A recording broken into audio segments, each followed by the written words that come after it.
Hi, everybody. Welcome back to No Internal Monologue, where I talk about whatever I want, and I freaking don't know when to shut up, ever.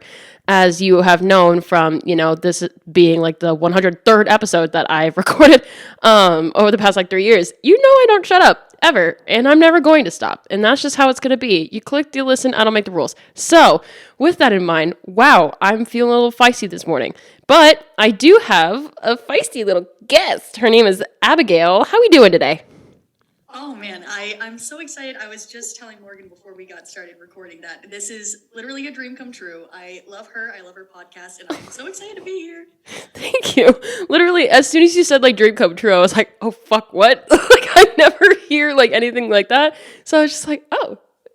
Ooh, See, okay. Why, and not to give myself a little plug already, I own a brand in a business called Enlightened Little Lady, but with Enlightened Little Lady, I always preach chasing your dreams, and this is exactly why. For you to be able to have somebody tell you this is a dream come true, when this, at one point was just a spark in your little brain and a glimmer in your eye, for somebody to come onto your podcast and to actually have, that feedback, that is so affirming, and that is so... it makes all the hard work that you've done, and like you said, 103 episodes, you've put in the work, you've put in the time, and it really, like I said, it's affirming to have somebody be like, maybe you're not the top podcast of all time, but you're still somebody's dream come true, and not only that, but you'll continue to grow, and you'll continue to get better, and just imagine the people you're going to have on your podcast in 5-10 years from now, you know what I mean? So, nothing but beautiful things for you. This is a beautiful reminder on a Wednesday afternoon. Wow, I love this. On Valentine's Day, we're really spreading the love. Happy Valentine's Day. Happy Valentine's Day. I'm so happy that we're recording on Valentine's Day. Literally, I woke up this morning. After last night, I was scrolling through some sort of social media app, and I looked over at Alex and I was like, "Oh my God, babe!" He's like, "What?" I'm like, "Tomorrow's Valentine's Day," and he goes, "Oh yeah, it is." We're both just "Oh yeah." So then he woke me up this morning because he usually has to get to work around 5:36 in the morning. So he usually comes over and rubs my back and kisses my forehead, and he goes, "I gotta go, I love you, have a good day." He always does that. So then he knows okay, he's gone for the morning, I know where he is, blah blah blah. But this morning he was just like, "Have a good day, babe, happy Valentine's Day." And I was like, "What? Oh fuck, yeah, happy Valentine's Day." I just went right back to sleep. It's like the Vine when the girl gets water poured on her face and she goes, "Hello." Yeah, literally, that's exactly how I felt this morning. Hello. I was like, "Oh yeah, fuck yeah, I love you too." I didn't even think of it. But yeah, so did you decide on some plans for tonight? I haven't really. This is what the only thing that I have set in stone going on is scheduled tonight. But maybe Alex and I could go and try and I was gonna say maybe go out to eat somewhere, but then again, it's Valentine's Day, so everybody's gonna want to go out for Valentine's Day. Right. So I'm kind of thinking how long you guys have been together? We've been together for almost 5 months. Oh. So we're a little baby relationship. I'm curious if you guys could do, a few years ago when I was in a relationship, we did this little thing, and I'm sure you could find it on Pinterest or something, but it's you get each other one thing that they all have categories. So it's something that you would want each other to wear, a food you want each other to try, your favorite drink, or etc. And you kind of you have a set treasure hunt where you go to Target and then you guys split ways. You come back together and then you trade gifts at the end of it so that you guys can kind of share your interests. I don't know. I'm just trying to think of, because my relationship was 5 months at that time when I was doing stuff like that. So I'm trying to think of newer relationships, newer things that you've been together, but you're still, learning and you're still discovering new things about each other. Right. That one's cute. I like that one. I like that one a lot. Yeah, I think my plan is probably just wait till he gets home and then be like, "Hey, by the way, it's Valentine's Day. It's our first Valentine's Day. No pressure either way. But do you want to do anything?" Because I'm at the point where I'm like, "Hey, if we just get a bottle of wine and we just get some really good food in the house and then we watch a good movie and just spend time together, honestly, that would be a good Valentine's Day for me." Maybe some people will think that "Oh, you just gotta spoil yourself. You gotta go for it." Listen, I'm tired. And he's tired too.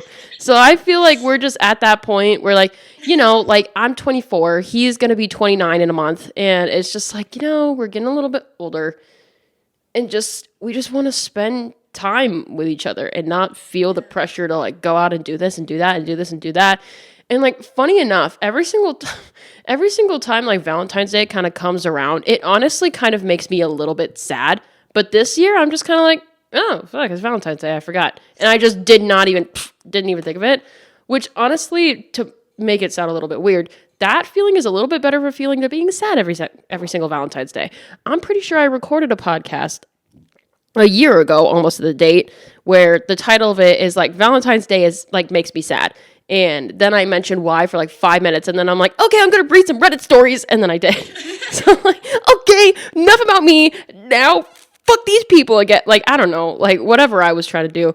But yeah. Well, that's amazing though that this year you feel, if it's something that routinely you're almost anticipating that feeling of like, oh fuck, like I don't want this day to happen. I'm tired of seeing the pink and the red. I don't give a if you have your boo thing. I don't want to see it. And I have been there a trillion times in my previous Valentine's days. The boyfriend I was just talking about was my last Valentine, and he told me he didn't know how to do Valentine's Day. So he got me a bag of hot Cheetos and a card that was like, love ya. But ever since then, I've just kind of had this mentality towards Valentine's Day of, not to be cliche, but just like a self-love day. I have this plan for myself later that I'm going to just basically have a whole night with myself. Fuck yeah.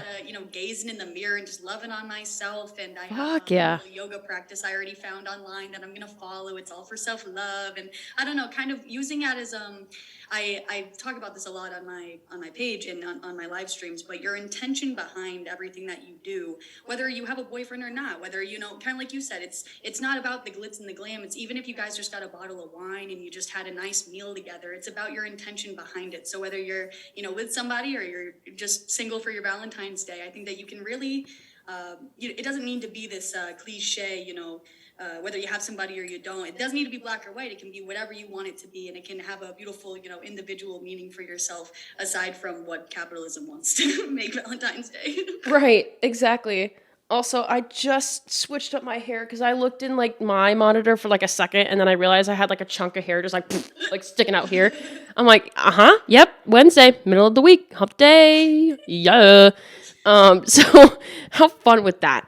Oh my God, I just realized you are a newcomer to the podcast. So, since people don't necessarily know you on my platform fully 100% well, tell us, who are you? Where are you? What are you? Tell us about yourself and like just, give us a little bit of a lowdown. I'm Abigail Picard, also known as Miss Abigail or the Enlightened Little Lady. You can find me on Instagram or TikTok primarily. I do a lot of TikTok stuff, but you can find me more frequently on my Instagram, which is Enlightened LL, or on TikTok it's Enlightened Little Lady. But I basically just host a brand and a business that is all about promoting internal wellness, so that way we can externally try to not have such a negative effect on the world around us. I find that, when we go into our day-to-days, whether it's our daily jobs, whether you're just going grocery shopping, whether you're trying to see a movie, we unintentionally will kind of spew our inner bullshit to the world because we haven't properly taken care of ourselves. And a lot of the time that is entirely indirectly related to, have you slept enough? Have you ate enough that day? Have you, like I said, looked in the mirror and given yourself some love for the day? Just little things like that we don't realize that when we're not consistent about it and when we're not pouring into ourselves, that is when we then, again, negatively affect the external world around us. And so my brand and my business is just a reminder to give a fuck about yourself, and therefore you're giving a fuck about the world around you. You can't the cliche phrase of you can't pour from an empty cup.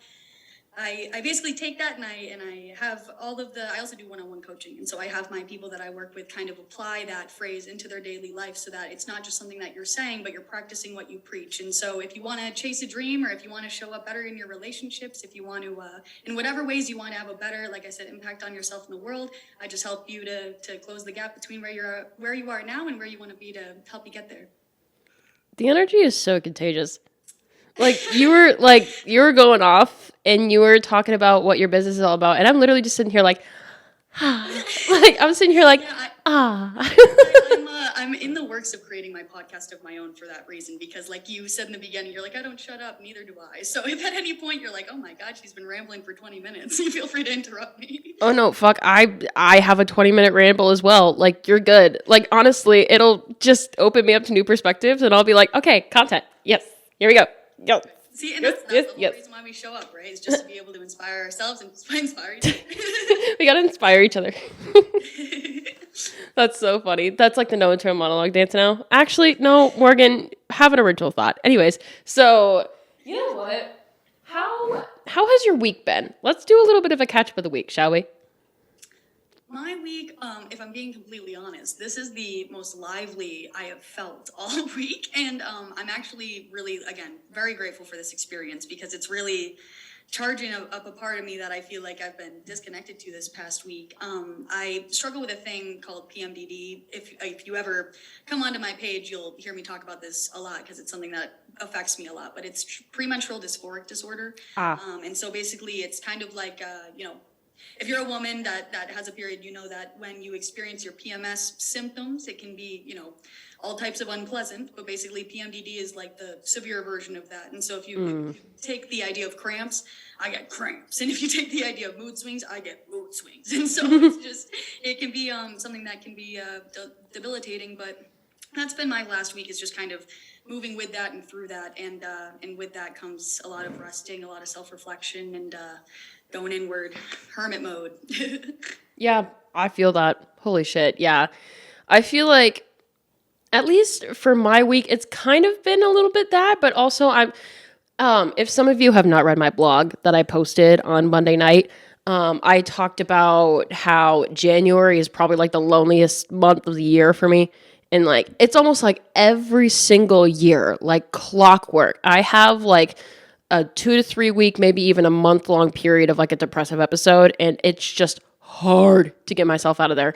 And like, it could be from multiple factors. Number one, like, it's the beginning of a year, so like expectations are high, and like that I can crumble out of the pressure of that, the pressure that I give myself. Number two, it's also like cold, dreary. It's winter. And also like the holidays are done. Halloween's over. Thanksgiving is done. My birthday is like in between November 9th. So like that's done. And then like Christmas is over, and then New Year's is done.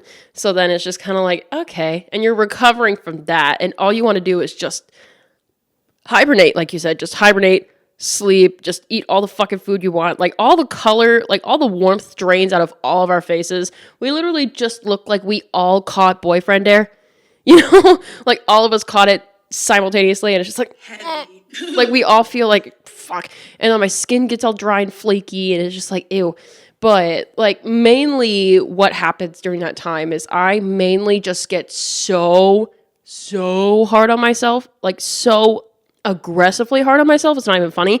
Like most of the time I am hard on myself, mainly because I do have like really high expectations for myself, but it's almost like I don't push myself. I just I don't push myself to be better. I basically just push myself off of like a mental cliff, because I'm just like, do better, be better, you fucking suck. And it's like that the whole month of January. And oh my God. And like, I'm laughing with you, not at you. Just no, you're good. And then like on Friday, I recorded a podcast with my friend Riley. So that was last week's episode. Go check that out. Viewers, go check that out. It's on Spotify and YouTube, which fucking, oh my God, I finally got the video up on YouTube. So like the video was able to work, but the audio went to shit because of my SD card. My SD card, that has been running for almost 3 years, and it finally just decided, I'm just not going to do my job anymore. I retire. I quit. And then it just didn't tell me, So I'm like, okay. So I got two, not one, but two SD cards. They're both 32 gigabytes, and I basically have the one in right now, but if that one goes to shit, I have the backup one right away. Like I don't have to worry about it. So good. So that like I saved the audio, so I have the audio version, which doesn't sound the best, but it's on Spotify, and then I have the video on YouTube. And I was like, okay, I actually got this figured out. Cool, whatever. But my laptop was taking a shit. But I've had that laptop for like 5.5 years. So I was like, okay, I don't know. So then Alex decided, you know what? let's make this your Valentine's Day gift. Let's go buy you a new laptop. He bought me a fucking MacBook Pro for Valentine's Day. So I'm sitting here like, I'm recording on it right now. I'm like, what? What do you mean? So that happened, and I'm like, oh my God, I'm on cloud 9. This is awesome. And I was doing work on it, and it's running so well. And I'm like, oh my God. So, and then last night comes, and Abby knows this because I texted you right after. And oh my God. So what ended up happening? Yeah. So what ended up happening was, as some of you may know, I have a little baby kitten. She's about 5 months old now. Her name is Noir. And I had a coffee table, like right by the couch where we have like, couch, coffee table, TV, cool, in our living room. And on the coffee table, I was like, you know what? I want to burn a candle. This like is a good day to burn a candle. And it smelled really good. The vibes were high. And I'm doing a little bit of work on my new laptop because I really like the way it types. It's so satisfying. And I was doing that on the couch. But then I took 1 second and put the laptop on the coffee table for a second so then I could readjust, like grab a drink or something, whatever. And Noir is not used to candles yet. So she was looking at it and like at one point she almost fucking batted at it, like batted at the flame. I'm like, girly pop. So then something happened. It startled her while she was like trying to like look in there. So then she like either stepped in the candle or bumped in the candle or something, but something happened and she splattered wax everywhere. It was all under her belly and all on her back paws. It was all over the coffee table and all over my new $2,000 MacBook Pro. So I'm sitting there. She was just a baby. Like she didn't know. She's 5 months old. There was not one thought behind those eyes. I swear to God. She's like. At the same time, the fact that it was your brand new laptop is, I can't even. Yeah. So then Alex and I are sitting there, and we both are just like. So then I literally got up and I literally had to like skip around for a second, like. I'm trying not to fucking strangle somebody. And Alex is just sitting there like, okay. So then he's like trying to figure out ways to like, he's like, well, we got to take it into Apple. We got to get it clean. I'm like, fuck. And then on top of that, like Noir was just running around with wax on her. And we were like, how do we clean that off? And then there's like wax all over the coffee table. And I'm like, we gotta wait till it's dry so then it can clean easier, but like, I don't know. So we got the Was able to just peel off once it dried?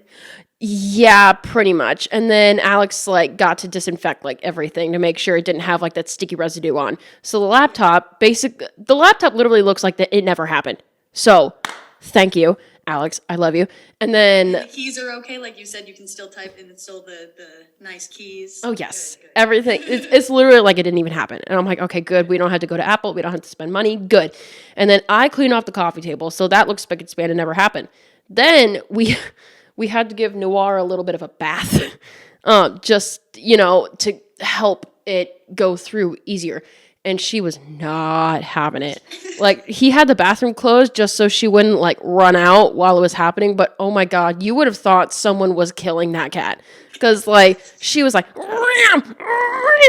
and we're like, okay. You're yourself a knight, to say the least. Yeah. We're both just like, well, maybe we should not. I literally was just like, maybe I shouldn't burn candles on the coffee table anymore. Maybe I should burn them, like, somewhere else. So she can't, grab it and, like, startle herself and splatter it. Baby-proof things, but for a cat. It's like, with baby-proofing, you obviously understand that if you do certain things, then, of course, the baby isn't going to have the conscious knowledge to be able to get to it. But I feel like with cats, it's so much trickier. They got brains, they got ways of doing things that we would never think of. They have, like, selective thinking. It's almost like they know what they're doing, but, like, they do it just to fuck with mama. You know what I mean? They fuck with mama, and mama is not happy. Mama's not happy with the shenanigans that these cats are up to. And, like, it doesn't make it any better, too, that, like, my older cat, Moscato, I've had her for, like, it seems like ever now, but she is going to be 2 in June. And it's almost like Moscato likes to be a teacher for Noir for the most chaotic shit. Yeah. For, like, the most annoying shit. I'm like, Moscato, don't you dare teach Noir your little tricks. Like, you both are going to get punished if that, like, manifests into something. We have a club now. Moscato's like, I'm a camp counselor, and I'm going to teach you everything I know about survival in the Schlichting household. Let's do it. And then, like, Noir is just sitting there like, ooh, goody, new tricks. And Mama's sitting over here like, I'm about to grow a gray hair. And it's, like, so... And then Alex is just like, hey, babe, like, I'm worried about you, but you've been stressing a lot. Like, I don't know if you've relaxed genuinely in, like, weeks. So, like, please just calm down. And I'm over here like, I don't know. So going back to January just being that kind of a month. Yeah, fuck. January is just that kind of a month. And that's pretty much like my whole week, basically, like recovering from that. And then, you know, like trying to hear back from some job interviews I've done and be like, hey, like, if you need anything else from me, let me know. So I'm hearing back from that. And I'm being patient because, like, they all have, like, numerous candidates go through. And if one of them picks me, or if a couple of them pick me, or if none of them pick me, fine. But, like, I just have to... I'm just excited. I'm just excited to see, like, how everything went. And, of course, like, I think excitement can really come off as, like, impatience in this kind of way. So, like, my excitement is literally just like, oh my god, I can't wait, oh my god. I can relate to that so much, because that was actually kind of like you said.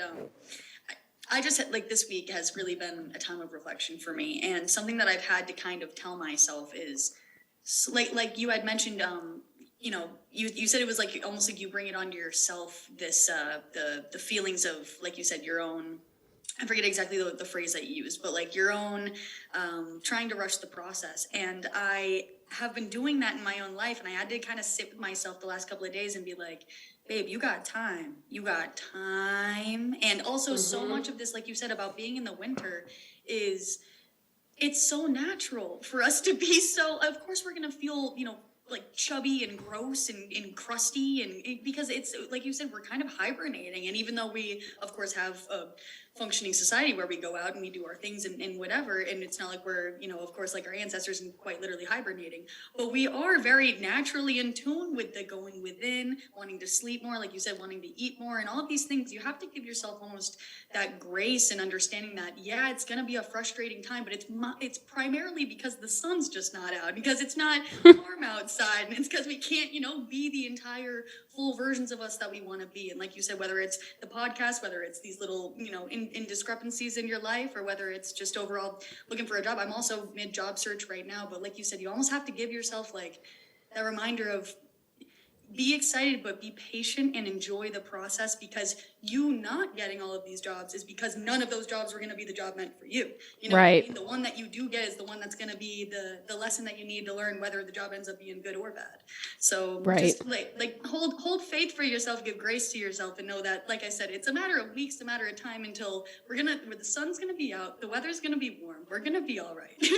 Yeah. It's just a matter of time till we get there. Yeah, that is true. And, like, I also have, like, this thing of, like, I almost feel like I have to be, like, in control of my own fate. And, like, I hate to say it, but, like, when it comes to my own perception of myself and, like, the things that happen around me, it's almost like I have this false sense of control. Like, it's almost like that one saying, it's like 10% of life of what happens to you is 10% of life is what happens to you, and 90% is how you react to it or whatever. It's almost just like, I can control what happens to me in my life. I'm like, Morgan, no, you can't.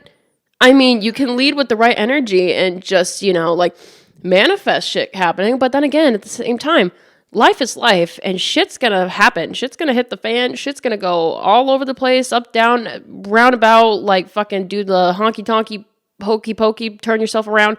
Like, that's just what life is. And I'm over here like, I can control it. And then I literally have to sit myself down and be like, Morgan, shut the fuck up. No, you can't. No, you can't. You think you're like a higher power or some shit? Like, I know I could be a divine feminine, and I know I have that energy, but like, girly pop, you cannot. You think you can just control gravity or like make all the lights in the house turn off? Like no, that's not happening. No. Like, go to bed. listen, you do have so much power within you every single day. It's just, I think that the duration in which it takes things to happen. And this is what, you know what, I say this all the time. 2 + 2 rarely in life equals 4, in the sense that people can tell you, for example, we'll talk about job hunting. Apply to the job, you get the job, you work the hours, you get the money. It's like point blank period. But then, like you said, even the hiring process, even the actual, there's so much life that happens that makes it so it can't just be 2 + 2 = 4, but the actual life stuff. I was talking about this in another live stream. If you were to go to the movies, you sit down, you watch a movie, and what if the main character, opening scene, main character wakes up and they have this beautiful breakfast, and then they go to their job and they love it, and then they get home and they fall asleep, and then that's it. And then the next day they wake up and it's a beautiful breakfast, and then it would be the worst movie ever because they don't have challenge, because they don't have struggle. And so if you look at yourself in your own little world as if you are that main character, everything happening to you it's kind of like they say for the plot, it's everything happening to you is giving you the skills that you need, the resources you need. It's guiding you to the people that are going to give you even more skills and resources. So as much as you want to try to fight the process, because like you said, it's a natural thing to want to have control. Your destiny is absolutely in your hands with all these small choices, and it can be something that we want to overthink about naturally, because our body wants to continuously bring us to a place of feeling aligned with what we actually want. However, because we know that in life I always tell people, if you picture you have the reins of your life in your hands, you don't want to hold them too tight, but you also don't want to have no grip at all. You want to have just enough grip that you let life do what it needs to do. It gives you what you need. It gives you the little support that when you're like, well, how am I going to do this, and where is it going to come from, blah, blah, blah. That's life. Let it come in.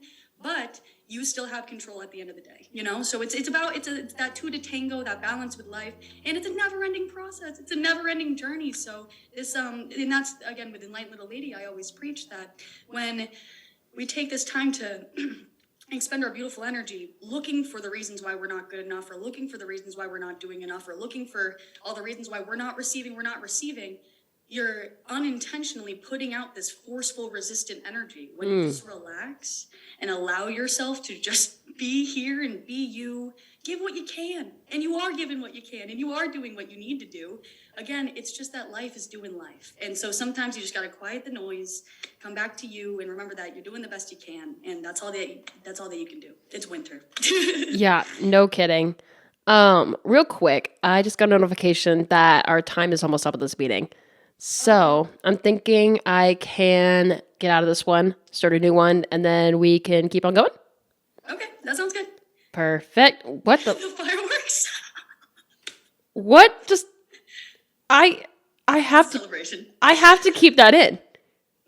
That is the thumbnail. I have to keep that in. I don't. Okay, so on that note, I'm gonna pretend that didn't happen. So I'll get a new meeting started, and we'll be right back, folks. Hello, we're back. So I was waiting for Zoom to resume the meeting, because apparently when you stop a meeting, you have to wait 10 minutes to start another meeting. Well, that is if you don't have premium. I don't have Zoom premium because, I really do not like paying money. So that's where we're at. But hey, we're back at it. We were just talking about what we were doing while we were waiting for Zoom to refresh, and I just told her that I was just watching a video about the Elmo and Rocco feud on TikTok. If you know, you know. It's just funny. The girlies that get it. The girlies that don't. And you know what? That's okay. So you know what? For no internal monologue people out there, if you are listening to this episode, I dare you right now to DM me a TikTok video of Elmo and Rocco, or both. Send me whatever you can about Elmo and Rocco if you have listened to this episode. Anyways, I will repost every single one, and it'll be a dream come true. So thank you in advance. Yeah, I did want to ask you, Abby, a couple of questions, because you said that you have like a business and a brand that you're trying to build for yourself. So roughly, like, maybe we have similar stories. Like, when did you get started? How did you get started? Like, how did this all come to be for you? Yeah, so I actually, Enlightened Little Lady started as more of a zero waste idea. I more so was was very big into I don't know if you were on YouTube in 2015, but there was like the Raw Till 4 movement, the vegan movement was just a big thing, and I got caught in that wave, and was really passionate about that for a really long time. I'm no longer vegan, so if I say or do anything that is not in alignment with the vegan movement, just know that I no longer title myself as that. But the vegan movement and just the education behind, caring more about not only your diet, but the ethical effects on the planet, it taught me a lot. And so Enlightened Little Lady started as a zero waste. I was going to make cleaning products. I really wanted cleaning products, and there wasn't a lot of brands that were big and popular that weren't like a Windex, or of course now it's been 10 years since then, so of course we have lots of different like Mrs. Myers and different zero waste products now, which I'm so happy that other people had the same, of course, the same kind of ideas and dreams back then to be able to create what we have now. Yeah. However, over the years in Enlightened Little Lady, I realized that what I was most passionate about, it wasn't necessarily the environmental aspect as much as it was just the overall underlying theme of caring about yourself, of caring about other people, of caring about the planet, and how you basically just how you interact with the world around you, and is that adding benefit or is it taking away, and just being very consciously aware of that, so that way you're curating beautiful experiences and relationships and all the things that you need in your life from a place, like I said before, of intention, rather than just kind of moving through life and then being confused why your reality is the way it is because you weren't aware of the cause and effect of how you were interacting with the world. So that is how Enlightened Little Lady became to be. And then from there, I don't know, I like I mentioned in the first half, I don't shut the fuck up either. And so with that, I've always been a very passionate person, very communicative person, and so when it comes to practicing what I preach as well as just preaching it in general, Enlightened Little Lady felt like the avenue and space for me to be able to do that. So for the last, I don't know, I'd say I've been taking it really seriously since about 2018.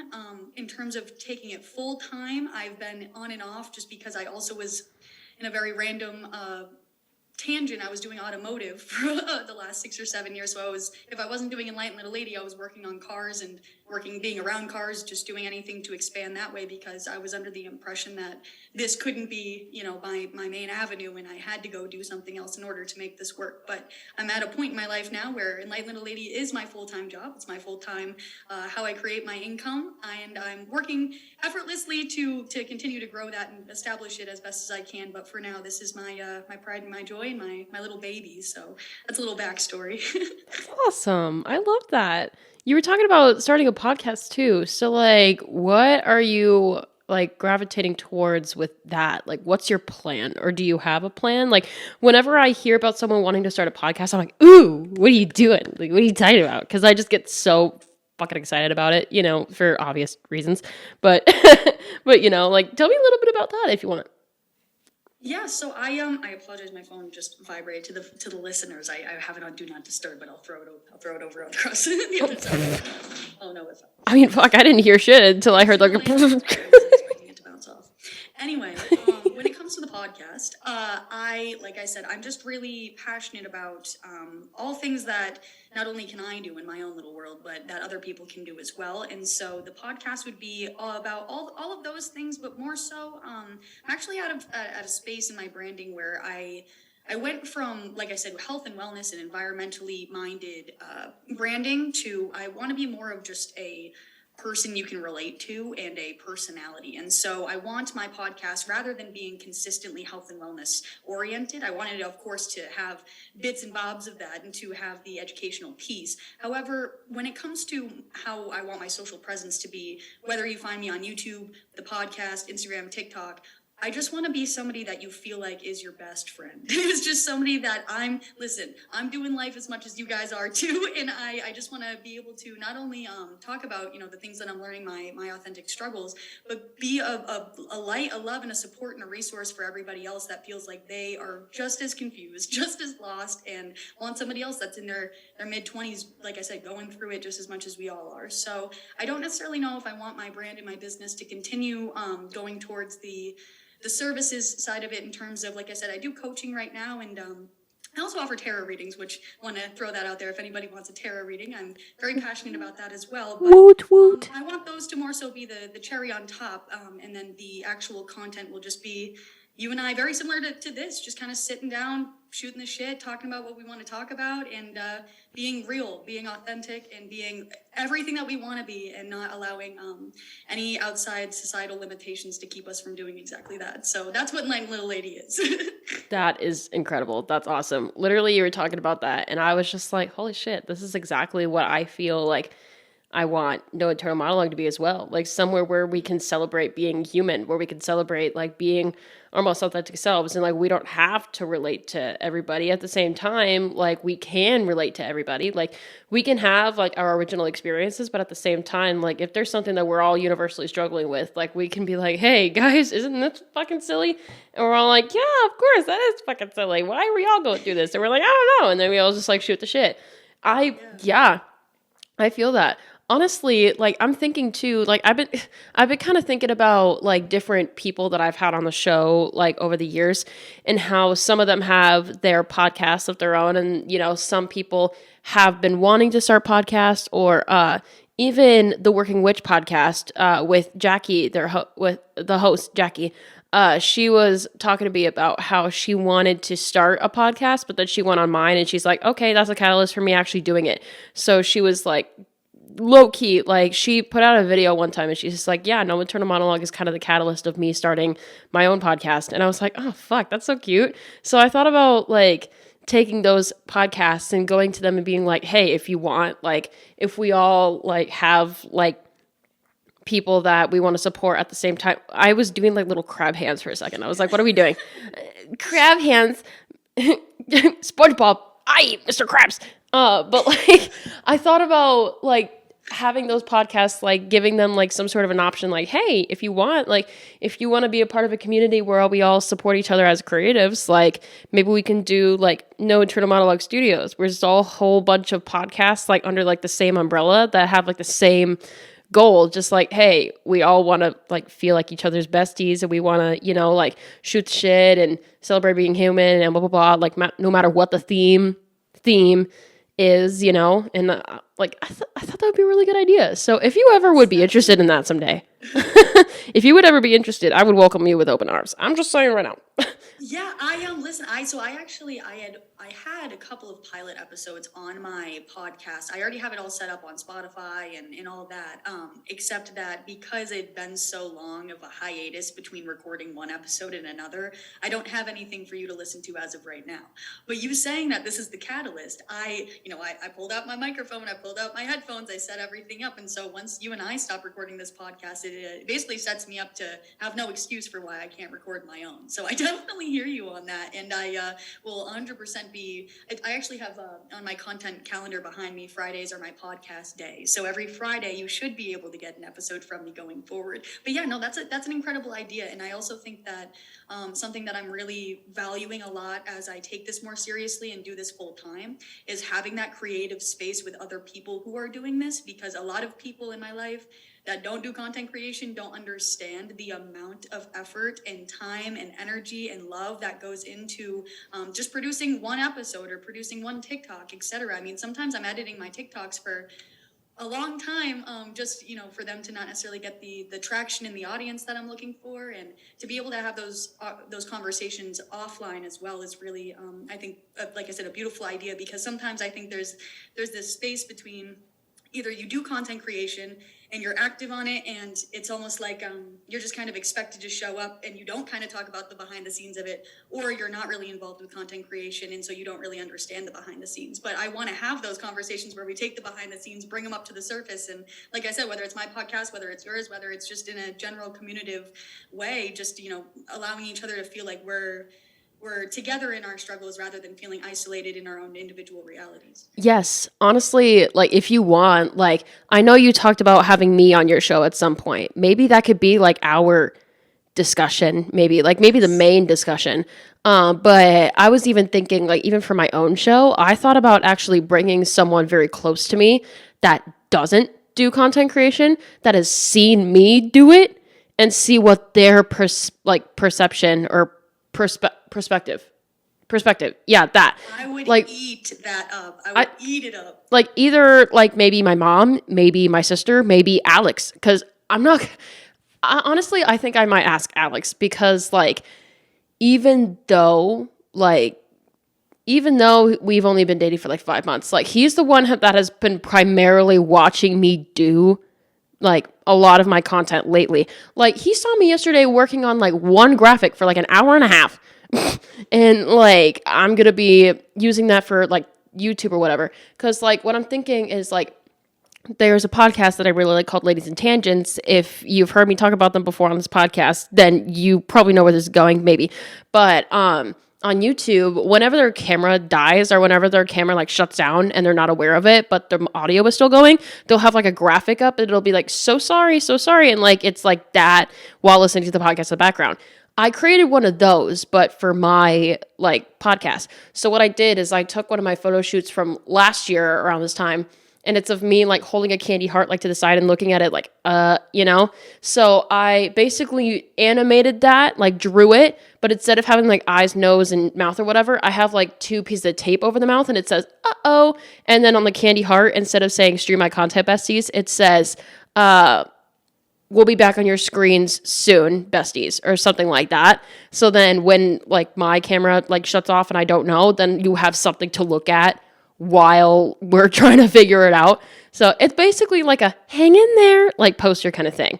So That is so cute, and you are so creative. Every time that I see, especially even on your Instagram posts, you're like, here's what I've been up to this week, and I love the creativity that goes into that. You can tell that you take your time and that you have, you know, your brainstorming and that you're putting these ideas into real fruition. Which again is, I think that this is why I preach it so much with Enlightened Little Lady, but it's so cool when somebody has an idea and they believe in themselves enough to actually take action and do it, but not just once, not just twice, but to continuously show up and keep going at it. And you are, like I said, like a perfect example of somebody who does that. So I'm so excited to see that graphic, but I just wanted to give it to you that even, you know, I get in my head so much about how I want to show up and making everything perfect, but you let your creativity lead the way, and that's something that inspires me a lot. well, thank you. I appreciate that. It's just like, and like, you know, I think it's even more of an interesting conversation because like if I invited somebody on, ooh, maybe even this, like I could try to invite somebody on that is very heavy in content creation or very much lives in an area where content creation is huge, like someone like maybe from like LA or someone from New York, like somewhere where heavy content creation is like the norm over there. So then seeing what that kind of culture is like. But then again, I'm from like the middle of nowhere in Iowa, and like I've talked to, like, and it's funny too because like over the past like month, I have little backstory. I have been now technically unemployed, quote unquote, for like a month now because I've been looking for different jobs in order to help me sustain no eternal monologue and what I could do with this until like, you know, I can be able to financially support myself and when this takes off.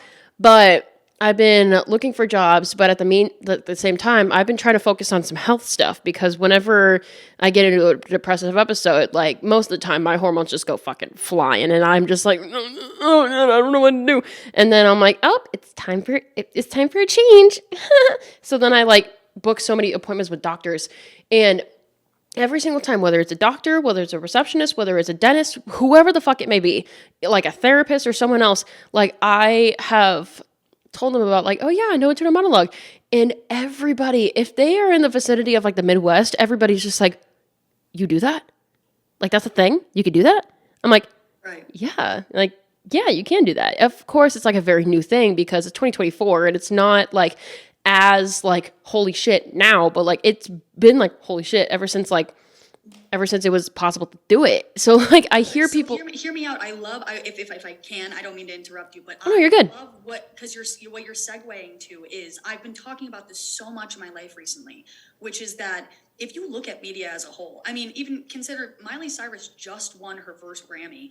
If you look at media as a whole, the people that we grew up with are now finding themselves on the second half of their journey in their life. They're no longer up and rising stars, right? But who are those up and rising people? I mean, like I said, Miley Cyrus is still relevant, Taylor Swift is still relevant, but again, with age, all of these people that are the big thing our generation, us, are going to be the next wave of people. So even how you said when you're like, well, when this takes off, I love that you're not saying if. I love that you're saying when, because speaking it into existence is everything. But with that, we need to be prepared to take off with this change. You know what I mean? There's so much validity in, like you said, kind of understanding that we're going to do what we got to do to pay our bills and to survive. But at the same time, if we continue to put effort towards this, put love towards this, and continue to show up, we could be that next big wave of people, of influencers. And so I guess to your point of when you make, appointments and things like that, and people are like, oh, you do that? People have been doing this and we've been doing it. It's just that we're not the people right now. But when we're those faces, it's gonna bring so much of this taboo-ness and this like, oh, is that even a job, or oh, is that even real? We're gonna be the examples. We're gonna be the leading people that are gonna be showing that, of course, podcasting can be a job. Of course, content creation can be a job. Of course it can, because this is as much of the new form of entertainment and media as the Miley Cyrus was growing up or the Taylor Swift was growing up. You know what I mean? Right. And I feel like it's so much more of like a taboo, like, as I was saying, like not in LA and not in New York, because those are very creative like places to be, but like in Iowa or Minnesota or like Wisconsin or anywhere in like the Midwest where like most people over here are like in the medical field, or they're farmers, or they're doing this. And like basically the whole joke about Iowa is like it's fucking nothing but cornfields. So like what are we doing out here, right? So it's just like it's more taboo out here because like we just are like normal occupation for like Iowa is just like the most, like, no offense to like any Iowans, like everybody's interesting in their own way, but like I've noticed there's a trend of like typical 9-to-5s are usually the norm, and when somebody is out here trying to be something like creative, it almost takes people by surprise, like, whoa, what? Like, what do you mean you're doing that? And I'm like, yeah, like, and it's funny too, because like even my family is like getting adjusted to it. Like my parents and my sister, they really never like understood what I was doing at first, or never really like got why I was doing what I was doing.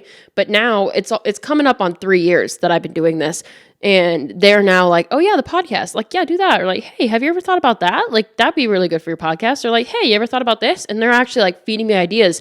And Alex is very supportive too. He's like, yeah, I want to make sure that like when this takes off, you're prepared, and I want to support you in any way, shape, or form. He was even telling this to like the person that was selling us the MacBook Pro. And he was just like, like she has her business. And like, he always like certifies it by like, yeah, she has a business. I have like, it's a sole proprietorship. I have a sole proprietor entity. I'm the owner of No Internal Monologue. And right now it's at its beginner stages of being a business. But Alex is always just like, oh yeah, like, my girl's a content creator and she has her own business, and like this has a lot of potential to take off, and I'm just wanting to be supportive like before, during, and after, and I'm like, oh, but like receptionists and like doctors and like people that you just talk to mundanely, that in the Midwestern area specifically, like they usually get more of like a shock, like, wait, you do that? Like, and it's not even like they mean to like be mean or anything like that. I genuinely like interpret that as just like they just have no idea what it is. They have no idea what it's about, because we're not from a certain area that usually has people doing what I do, or what you do, or what a bunch of other content creators do. Maybe it's because like in this day and age too, maybe another pivot, I think maybe in this day and age, like individuality and creativity is becoming more like cherished and celebrated. Whereas like more often than not, like back in the day, like it would be this thing where we were just like trying to do whatever mundane task we could in order to like get by. But now we can do our individualistic creative tasks to get by. And maybe some older generations didn't even know that was even a thing. And maybe they might be a little bit like envious of having that creative freedom and that path. And like, it kind of makes me a little bit sad too. But at the same time, it's like, hey, like technically you could start content creation like anytime. Like if you have a passion and you want to start a business about it, like fucking go for it. What are they going to do? What are you going to do? I'm so happy you say that, because, and again, not to preach my business every 5 minutes, but with Enlightened Little Lady, I literally, if you ever want to have more conversations like this in the future, go on my Instagram. I talk about this every morning on my morning live streams, but yeah, 100%. My family. So basically, I live with my dad and my brother right now, and my brother has all sorts of dreams and goals and aspirations, and he does he does his little music thing on the side, and he does he'll go and get paid for a 3-hour gig and things like that. But I'm like, Ben, I'm like, write some lyrics, go put a song out. You could be like the next, because he loves country music and things like that. You could be the next person. Just go do that. But they have all these limiting beliefs. My dad has had a website. It's called The Casual Blend. He loves his blog. He's so passionate about it. Does he ever post on it? No, he never posts. But it's because, like you were saying, you're never too old. But my brother, my dad, and a lot of other people find themselves in a position where they feel like, oh, well, I can't because X, Y, and Z. And if you have the only person putting these limitations in your brain is yourself, as much as it is going to be, like you said, even just random people, doctors' offices being like, oh, what do you mean you do podcasting or whatever? Your confidence in what you do, your belief in yourself that you can do it, is what's going to have other people have that confidence and belief in you. So if you walk around yeah, of course I do, and not only can I do it, you can do it too. Right. Literally showing the world, I'm giving you permission. Not only did I give myself permission, I allowed myself to go after what I want to, but I'm giving you permission. Go ahead, go do it then. And when people have that shift in perspective and that understanding that there can be so much more to this, then that's really when those other avenues of being able to make money, creating income can open up. But also understanding too that everything would fall apart if we all just quit our jobs and decided that we want to be content creators. So there's obviously that layer of balance. I've also been talking about this a lot in my live streams as well, but something that I want to do, like you said, to be able to fund my business and to be able to do more with it, I want to have a normal job, for lack of a better phrase, normal job, but you get what I'm saying, go work at a grocery store, go work at Target or something like that, just to be able to have guaranteed income,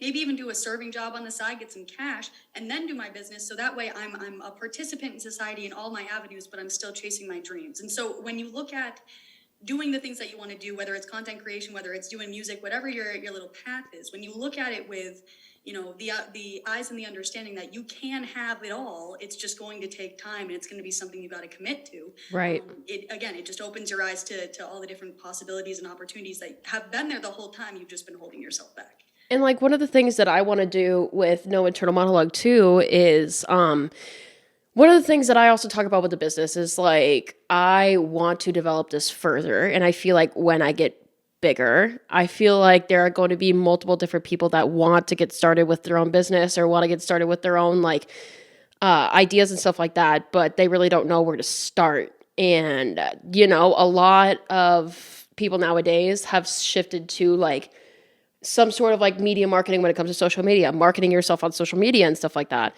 And possibly maybe doing a little bit of virtual assistant work so then you could get a little bit of practice with graphics and stuff like that and make connections with people and blah, blah, blah. And that's where you can really get your start. I thought about in the future hosting some workshops and being hey, if there's anybody that wants to get started with this kind of business or wants to get started with that and you want to work for yourself, blah, blah, blah. I have connections and I can invite them to be a guest speaker on my little workshop and record them, blah, blah, blah, blah, and give tips and share some experiences on hey, what did we do that was successful? Hey, what did we do that we're oh, that was a little silly. That kind of stuff, and especially for people who live in the Midwest who really don't know a lot of resources because number one, they're just now dipping their toes into it or getting used to it a little bit, but also we don't live in the creative places like New York or LA. Even one of my friends that I made recently, her name is Michelle.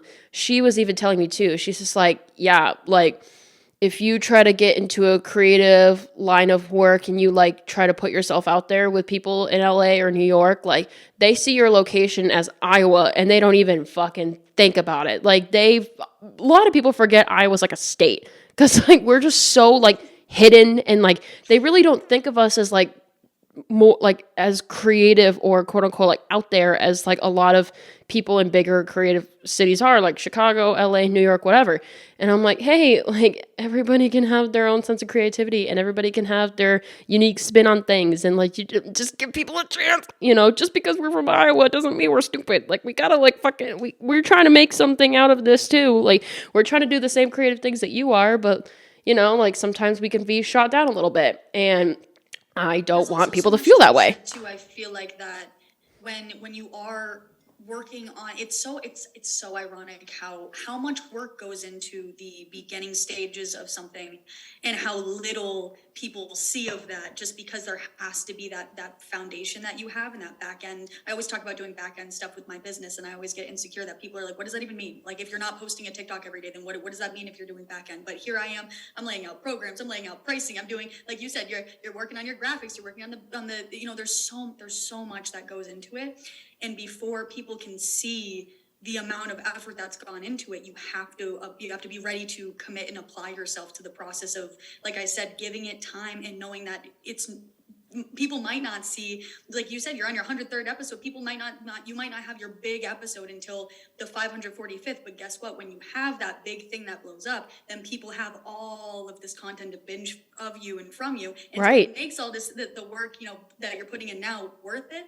But it's, that space in between is almost, it feels so discouraging and discrediting when people are like, cool, you do that, but like, what is that? Or what does that mean? Or what do you have to offer? When you're like, I have all this and I've been doing all this, and they're like, great, but it's not Google, it's not Walmart, it's not these bigger corporations. I don't hear about it every day. Nobody's talking about it every day. So therefore it almost makes you feel irrelevant when you're like, I'm so relevant. I'm so right here. I'm putting in the work. I'm trying. So I can relate to that so much. I also wanted to say quickly too that, to your point about, like virtual assistants and stuff.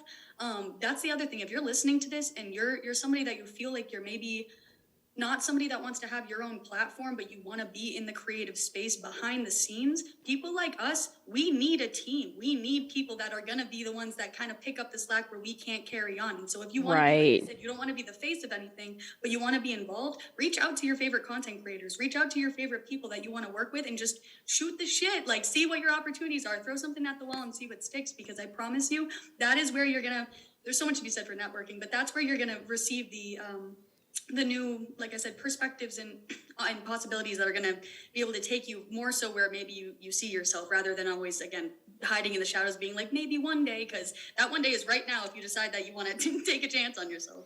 Right. That reminds me, there's this TikTok. I'm just going to make this story quick because I just realized we're running out of time on this meeting again, and then I have to get a new one. But there was this one TikTok that I saw where there's this one lady that was like, hey, so I know this message of like, if you want to do something, like, do it now. And like, at least like, hey, if you want to try something, like, shoot your shot and see what happens. The worst you're going to get is like someone ignores you or someone says just no, you know, which is like not the worst thing in the world. But there's this one, she was telling a story about this one kid that was doing some art, doing some graphics, blah, blah, blah, and just sent their work to like their favorite content creator. And was like, hey, like, I was bored and I drew this up for you. I just wanted you to have it. Like, let me know what you think. And this content creator actually really loved this art style that they were doing. And they're like, hey, like, this is actually really good. Like, what other works have you done? And, you know, like, sharing like a bunch of different works that they've done. And then he goes, hey, can you be like my lead designer for like merch collaborations or blah, blah, blah that they're doing? And they're like, oh my God, yeah. And then like 2 hours later, boom, here's a contact, boom, another 2 hours later, like contract to sign, boom, and then like sending W-2s and paperwork and blah, blah, blah. And then like 12 hours between sending the DM and whatever happens next, now boom, that person is now employed by their favorite content creator. And like, you don't know what kind of opportunities you can really receive until you just shoot your damn shot, you know? Because like, and like, I was kind of explaining this to my grandma too, where the little green knee that's popping up here, kind of looks like the cucumber from VeggieTales. Anyways, so like, I was thinking about it, and I was like, you know, like, you never, ever, ever, ever, ever know until you just shoot your shot. Like, I was telling grandma with my video recordings and my audio recordings, I'm like, hey, you know, when I introduce video into the podcast, I know recording audio. I know how to edit that. Like, I know how to prep content. Like, boom, boom, boom, got it. Now we're developing this new aspect where I can now edit videos and put them on YouTube and see where that goes. It's a new branch. And leading up to this new branch, I'm not going to lie, if I wasn't working at this one job for like 5 months where I was working 14-hour days, 6 days a week, if I didn't have that, like, I don't think I would have been prepped and prepared to actually like record. But once I got all the steps that I needed and I just needed to set everything up and figure it out, I was so fucking nervous. I was like, what do I do? But it's not going to be perfect the first time around. It's never going to be perfect. You just have to shoot your shot. You have to learn as you go. And if it's going to be a little shoddy in the beginning, you know what? Fine. It's going to be a little sus in the beginning. And that's okay. As long as you learn, as long as you are willing to grow, and as long as you are able to put in the work and dedication to make this what you want it to be. So like I was even talking to Alex about this too, where like we're both like trying to research different cameras that I can use to replace my camera over here. It's like a 2009 Canon that my mom has, but she was just like, hey, like I know you want to try this and I know you don't have a camera yet, so you can borrow mine until you get the money to get like an actual camera that you can use. And it's really, really sweet of her to do so. But then again, it's also a 2009. So like the camera quality is not going to be the best when it comes to video.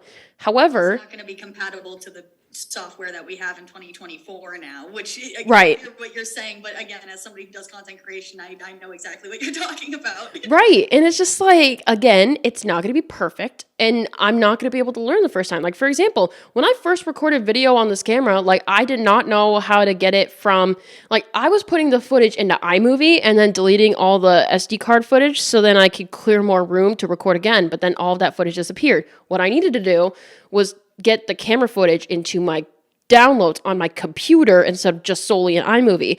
But I didn't know that. And then the second time around, I was like, oh, I need to press this button instead of this button. Otherwise, it's not going to edit well. It's not going to record. So that happened when I tried to record with my sister. And I was like, okay, well, shit, scrap that episode. It like the audio shit, it's not working. And then like episode 102, like I realized, oh, I have to do this and I have to do that in order to make this work. Or I need to get a new laptop for more storage space. Or I have to get a new SD card because my current one is about 3 years old.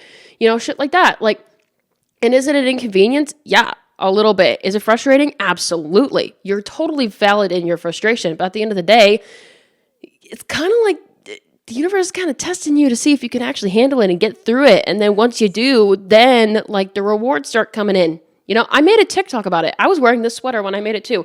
And it's just like, hey, I need to get some ideas and I need that little push in order to help me, but I need to earn that little push. I need to work hard enough to see if I can get that push that I need. And then once I do the work and once I am like, okay, I made it through this stage, I'm open to whatever happens next, blah, blah, blah. Then the opportunities start coming and coming and coming and coming and coming. I watched that TikTok when I tell you probably 15 times because, and also the audio you chose is so good. And it hit me, man. The going back and forth of you being like, all right, fine, I guess I'll let myself rest. And the universe being like, great, here's everything you've been asking for. It's just so funny how ironic it is that we as humans, we just, sometimes when things happen, that it was a lot of force, it was a lot of action, a lot of things happened. We as humans want to add more force, more action to try to, and sometimes the best thing you can do is just relax, surrender to the process, let yourself, like I said, take a chance on your, and like you even said, if your quality is a little wonky, if the audio is a little messed up, if your edits, you're learning how to edit and your cuts are a little sharp and et cetera, this is the process. This is exactly the trusting of the process that we're talking about. Like you said, these are all tests. This is all just, this is you saying, I want to do something in the universe, trying to give it to you, but also saying, if you want it that bad, what about this? And what about that? And what about this? And so if you can continue to keep your focus, you know, tunnel vision on your dream and focus on what are the steps that I need to take to get there. And despite the who, what, when, where, why, despite the inconveniences, the indiscrepancies, how can I continue to show up despite all of it? That's where you're going to see your outcome. That's where you're going to see your breakthrough. That's where you're going to see, like you said, all the rewards. So yeah, no, I love everything that you just said. I love everything about it. That's awesome. And I was even talking to Alex about it last night too. Once we got everything like cleaned up and figured out after the little noir and candle incident, I was freaking the fuck out because I am not going to lie, even though I really do not like it when my emotions get the best of me, like I'm a Scorpio, I'm a water sign. My emotions are going to get the best of me and I'm not going to know how to handle them. So like I'm sitting here and I'm trying to handle my emotions and I'm struggling with it. Scorpio is heavy too. Scorpio's fucking, oh my God, it's heavy as fuck. And like, it really like contradicts my Sagittarius stellium where I'm just like, I just need to be free and I just need to learn and I just need to travel and I just need to experience things. Then my Scorpio sun is over here like, what the fuck is wrong with you? Like all the fucking time. Oh, it's so frustrating. But like, I was talking to Alex and I was like, you know what? After everything was done, I was like, you know what? Maybe I don't need to think about this as a setback. Maybe I could think about this as a test. Maybe like the universe is really starting to test me right now. And like I'm really starting to like, hey, can you get through this? Do you want this bad enough to get through this little hiccup? Blah, blah, blah. That doesn't seem like a little hiccup at the time, but it is, in fact, in the grand scheme of things, a little hiccup. I'm like, can you handle this? Because if you can, here's everything that you ever needed. I'm like, okay, yeah, bet. You know what? Fuck it. I think this is one of those little hiccups that I just need to learn from. And Alex is like, okay, yeah, there you go. So like, are you going to be okay? Are you going to calm down now? He's like, are you good now? Are you going to be able to breathe? I'm like, yeah, I'll be able to breathe. And then I had like a little piece of an ice cream cake and I was like, okay, I'm good now.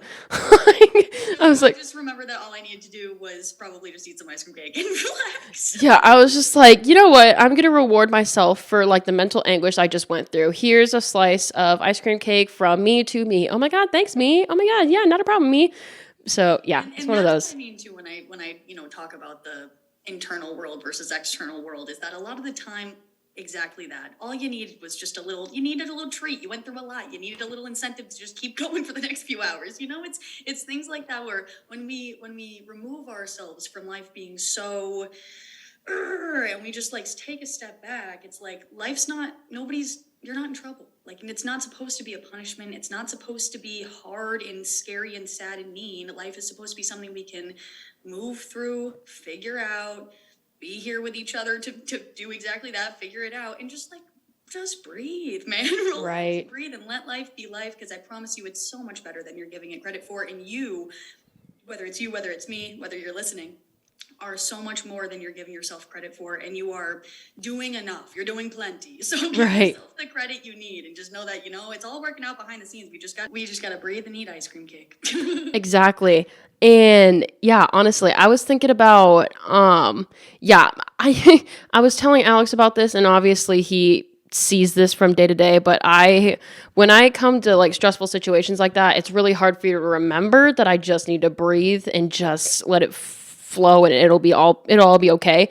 Because again, like that control, like that level of control, I've been working on it in therapy a little bit, but it's still hard to like let go of that need. And kind of pivoting this towards social media, I feel like that control, we have the right level of control, but it's also like hard because we can't control how people perceive our content. We can't control how our content does at the end of the day. So I feel like working in social media is a little bit of good practice for me personally with that. I can't speak for other people because I know that others may have different experiences, but I feel like working in social media has been doing pretty well for me so far in that realm, at least. I think that a lot of the reason why overall as a society we have, and because it's not just you, it's not just me, it's that we all have this underlying need almost for control, because like you said, your fate is in your hands. And so we want to have some sort of predictability. We want to have some sort of, I did this, and so I know that then this is going to happen, or I'm in this environment, so therefore I understand that this is what's going to happen. We want to have some kind of precedented understanding of what's going to follow. So that way we're in a sense, protecting ourselves. So when we feel this wave of wanting to have that grip, it's entirely valid just because it's our human nature. But I think that the real work and the real benefit of that is when we're going to learn how to, I think I talked about this before, but just releasing that resistance, releasing that force. And when something that I tell a lot of people, and this is something that nobody with anxiety wants to hear, but sit back and watch it happen. And when you have anxiety, you're like, but I don't want to. You're like, I have power, I have control. What do you mean? But it's the understanding that you're basically teaching yourself. I think that, and again, I'm somebody that I've struggled with anxiety for a long time, so I can speak on this firsthand. But when we want to have that sense of predictability, we're basically teaching ourselves, I don't trust myself to be able to handle this moment. And so that's why I need to have X, Y, and Z, because I don't trust that I'll be able to take care of myself. I don't trust that I'll be able to protect and provide in that moment. But again, when you sit back and you watch, you observe, and you entertain this perspective, not only can I, but I've done it, and I'm going to do it again, and I'm going to do it again, and I'm going to do it again. you build this confidence that releases that control. And so you realize that the real control is, like I preach, internally, and you don't need to have so much external control. So when it comes to presenting yourself on social media, something that I've had a few videos go viral. One of them was of me crying, asking, if you don't know, I've been homeless for a long time. And so I was crying in this video saying, does anybody have a place for me to stay in San Diego? And that video got almost 4 million views. And I got a whole world of opinions and perspectives on that video of everybody's, ideas of how I could have handled that situation or how I could have went about that, et cetera, et cetera. And understanding that not only did I not have any control of, excuse me, I apologize. I'm my throat's a little scratchy now after talking for so long. But, Yeah. From going through that experience and having to withstand, like I said, all types of perspectives and opinions of me, that was a learning experience where I had to kind of, like I said, sit back, let life be life, let people be people, and ask myself, do I still want to, like you said, that it was the test from the universe. You can't have a testimony without the tests, right? And so this was a test of how are you going to keep showing up? How are you going to keep, I'm not going to credit that. I saw that from a TikTok. I was gonna say. Fantasia from Ooh. Idol said that, and it changed my life. You can't have a test without a test, or you can't have a testimony without a test.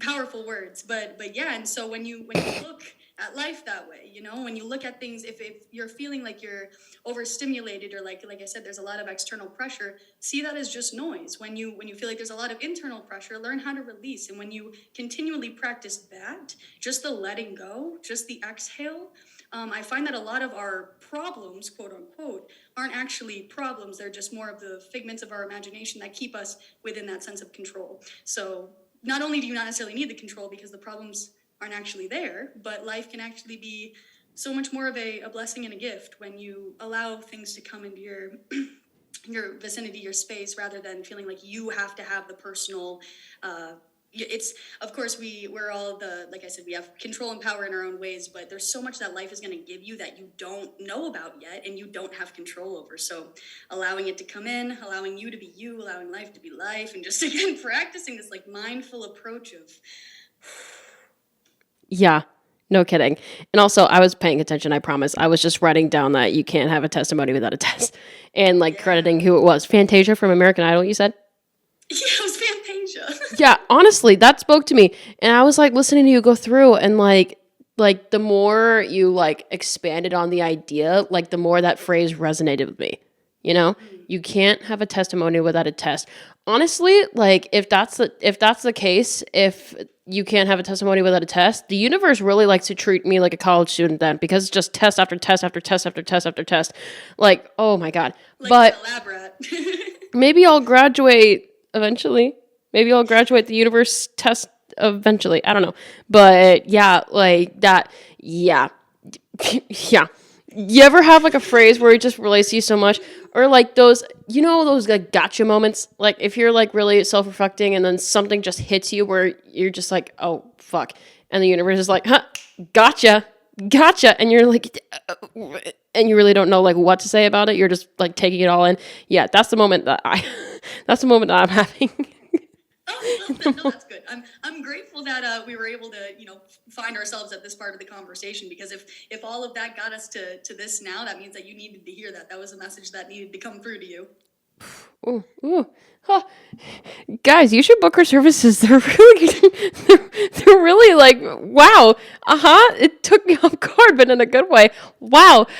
Gotcha. That was a gotcha right there. Fuck. Enlightened little lady, the enlightened little lady gotcha moments. Like you pay for that. It's just like, wait, what's going on here? And then that happens to you. You're like, oh shit, that got me. Fuck. Hey, there's a reason why I do what I do.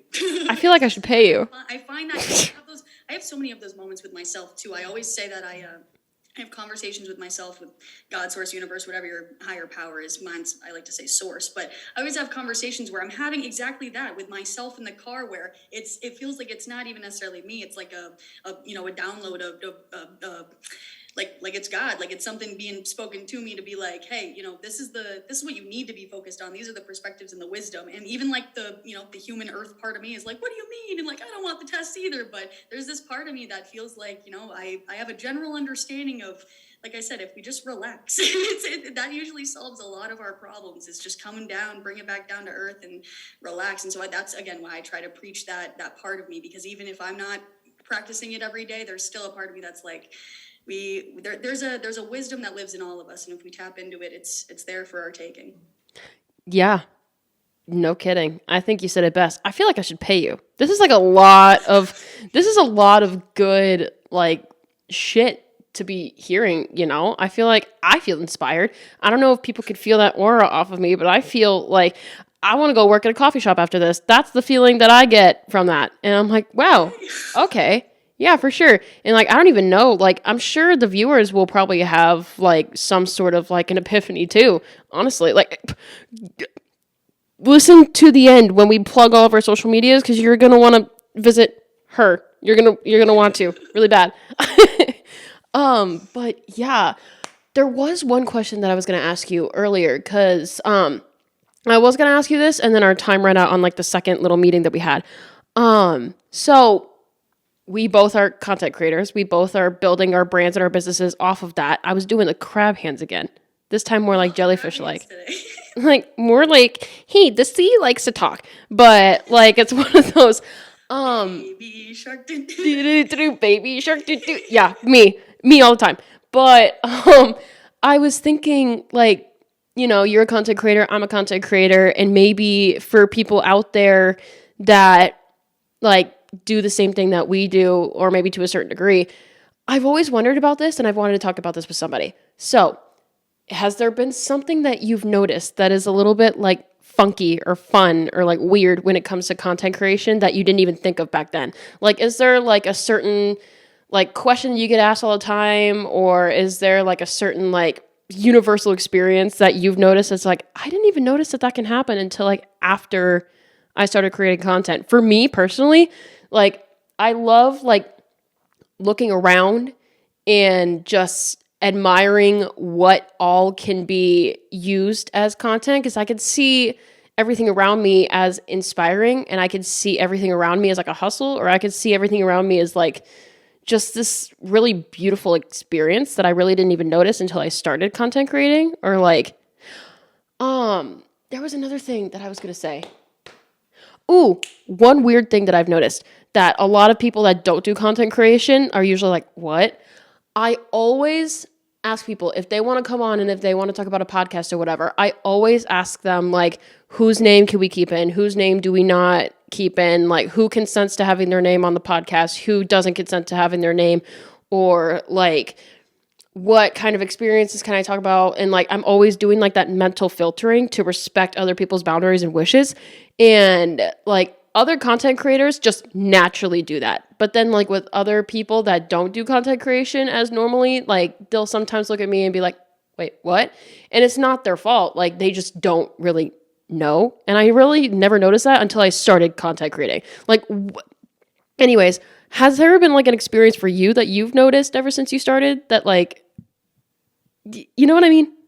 Well, first of all, I love that question. I love that question a lot, just because, again, you don't really hear these conversations happen unless you are talking to somebody else that does content creation. And in the break that we had, excuse me, I was talking to my mom, and I was explaining to her that it's so nice to not only be on the podcast in general, but to have these conversations with you for that reason, because not everybody gets it. And so to answer your question, yeah, absolutely. I think that when people do content creation, you have to, like you said, you see things almost you have to look at, run it back. With content creation, you are basically creating based on your life experiences and having to take what is already here and create something of it. And so I think that when you start to do that, you look at life as an art. You look at, certain, especially because I'm more so into vlogging. I apologize that my throat is getting scratchy.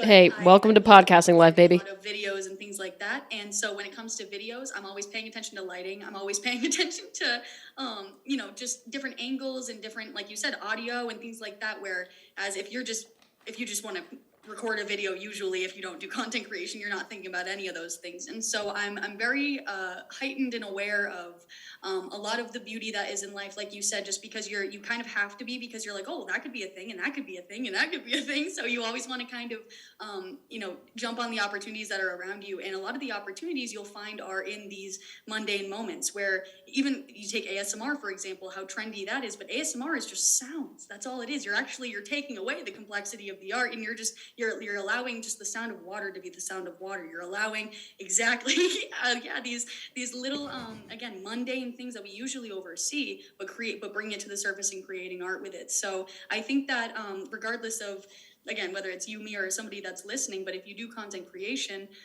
having to have those perspectives of, it's not just a window, it's now an Instagram picture. It's not just your breakfast, it's now, an Instagram story, things like that. You can really get creative with the way that not only are you expressing and posting, but how you're actually living your life and moving through your days. Right. And like, I even noticed, like, as you were thinking about, like, I have to pay attention to this, I have to pay attention to that.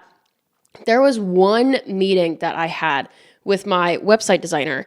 And I was waiting for something to happen, but I was also creating like a little graphic at the same time. Like I was just kind of doodling. I have like this Google Docs form on my Google Doc, like my profile, whatever the fuck. And like, there's like a list of different sticker ideas that I've wanted to do for the past, like however long I've been doing this. So then I have it in like a checkbox, or I like do like a strike through whenever I get done with the idea. And I'm like, oh, interesting. So I was trying to create a graphic, and I basically made myself like a sticker to be released sometime in the future, just in like half an hour. And I was just doodling, and I was just like, okay, let's see what I can come up with.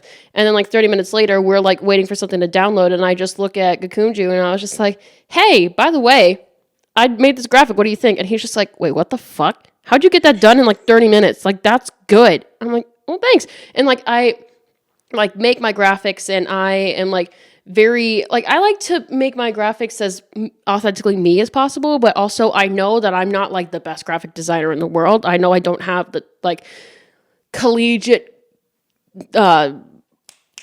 requirements in order to be a professional graphic designer, but I've been like practicing and getting better and better, and I've been quicker with it as well. So then when I do so, people like, hey, I made this graphic, what do you think? I think it's like one of my most popular TikToks now.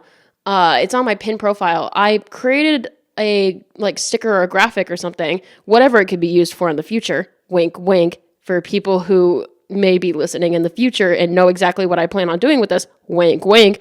I created like a sticker where it was like, okay, so there's a picture of Mac Miller, and he's wearing a white t-shirt, and there's like a little thing right here. It's like a bowl of cereal being poured into a bowl, and it says good morning on it. And I was like, ooh, that's really cool. Maybe I can make like a graphic for No Internal Monologue inspired by that.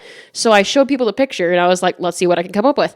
So I created a graphic, and it's like an animated like white background, and it's like a bowl of cereal, right? And it's like the box has like No Internal Monologue on it, and it says part of your balanced content. It's sort of part of your balanced breakfast. And like even like the little grains of cereal or whatever, they're just like little tiny No Internal Monologue logos, just like being put in the cereal, kind of like Lucky Charms, like how they have like different shapes. I did that, and then it said good morning on it as well. And I created a TikTok basically showing people how I made that graphic, and it has like over 2,000, 3,000 views now.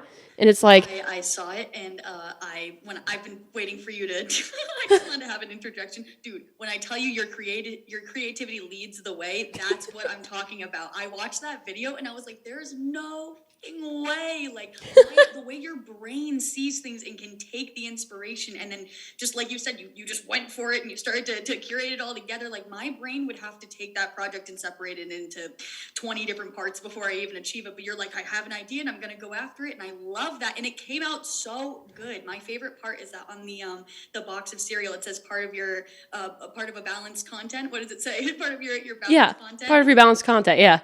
I love that so much. Like again, if there's anybody that, if you're listening and you need any type of creative inspiration, you go to Morgan, because she has nothing but an epitome of ideas that are ready to be exploded out of her.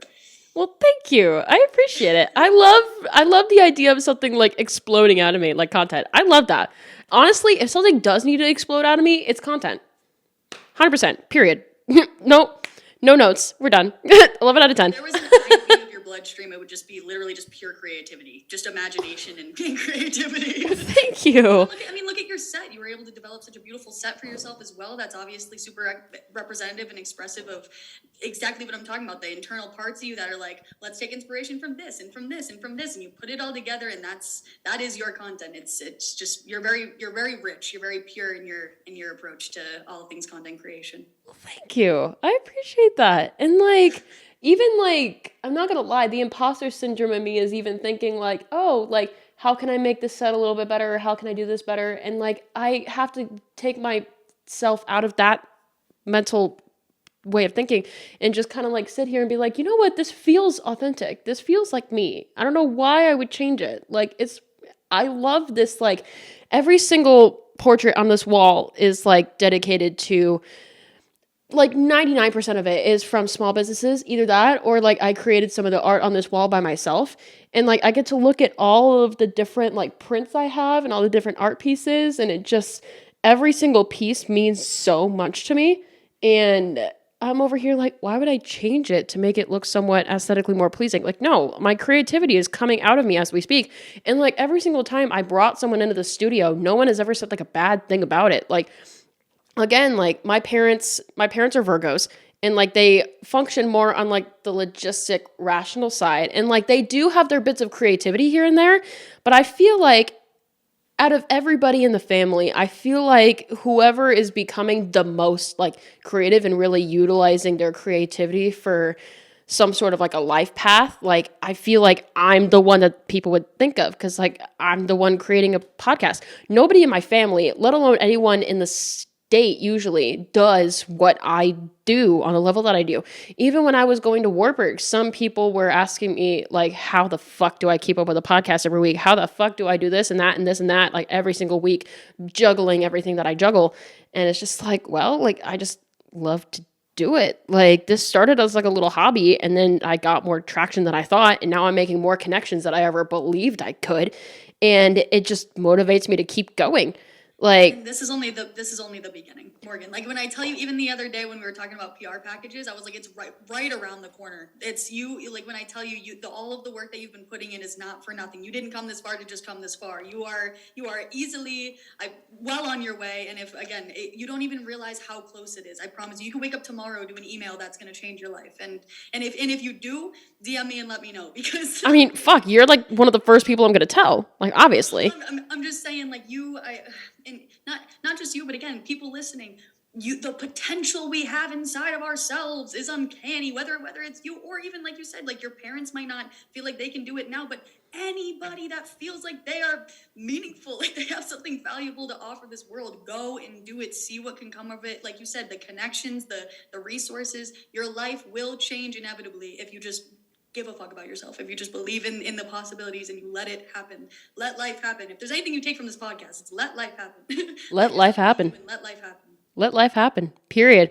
Speaking of that, if you want to hear more about like number one, our journeys as content creators, and also if you want to get a little additional spice to the conversation, Abby and I are probably going to be recording an episode of her podcast here pretty soon, where she's graciously inviting me as a little guest, which is honestly like a little bit like surprising, because like I'm always used to being like on the hosting side of things, so then being a guest at one point, it's like it shakes things up, but it's so interesting, but at the same time, like I don't want to fuck it up.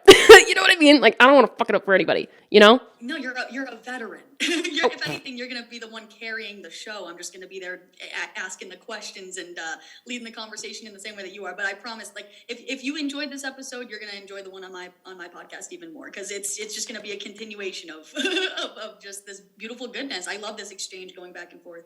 And you already know that, like, once your content comes out for the podcast and once all the episodes come out, you know I'm going to be, like, the one streaming that shit.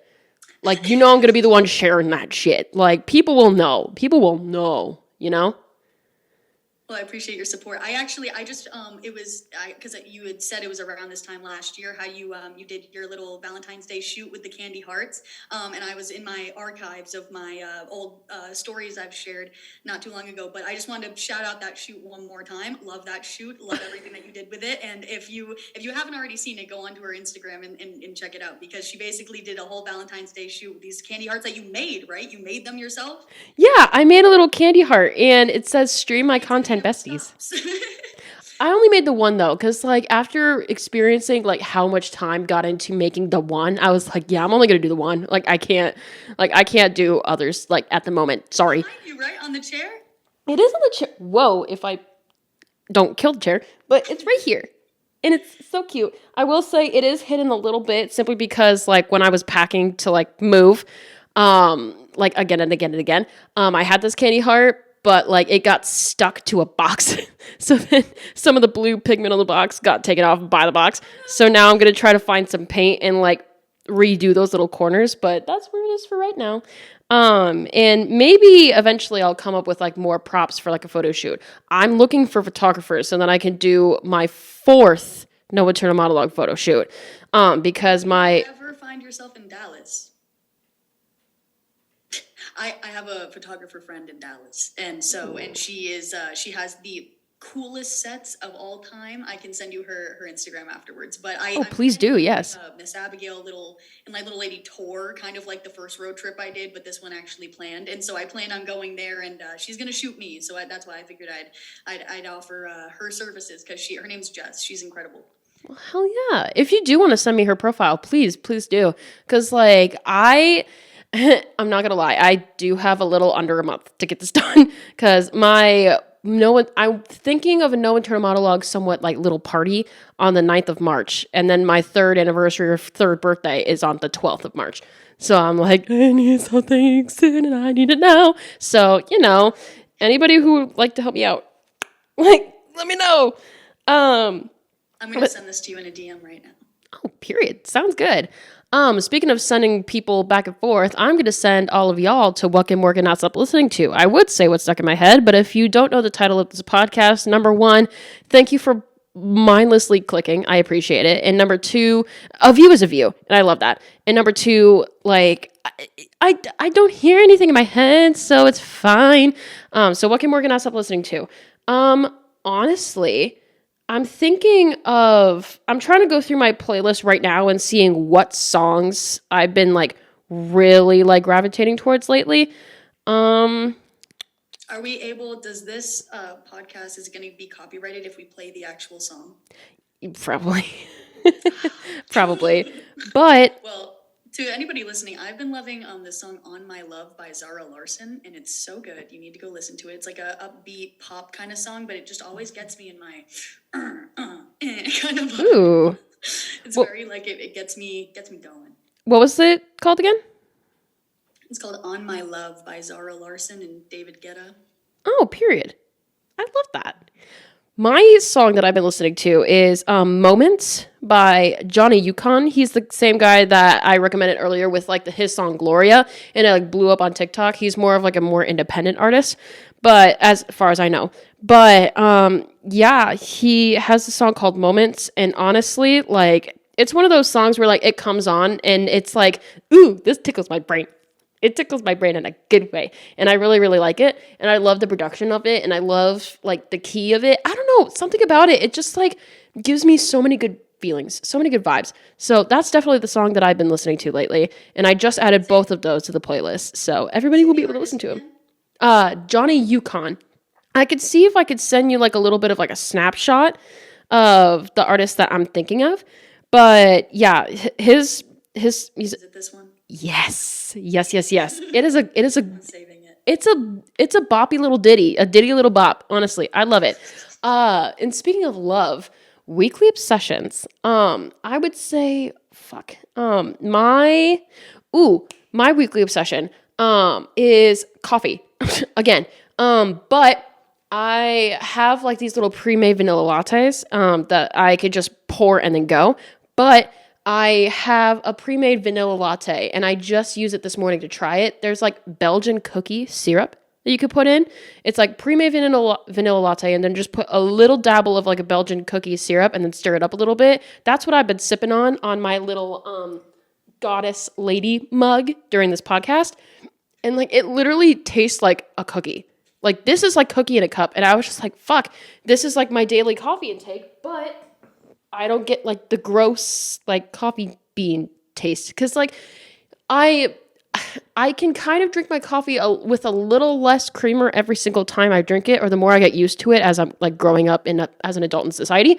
But I still do not like the taste of black coffee. Like that's just me personally. Like black coffee, I'm like, I don't know about that. So yeah, that's. See, I'm an espresso girly, so I'm like the exact opposite. I love that like acidic, bitter. I also think that I absolutely was like a 50-year-old man in a past life, though. So I think that like I'm also a big beer drinker. Like it's like I love. I don't know what it is that like the like kind of taste of things. I don't know. Like the little, like you said, like the little acidity, like the darkness, like the grittiness of it. It's just like, love that.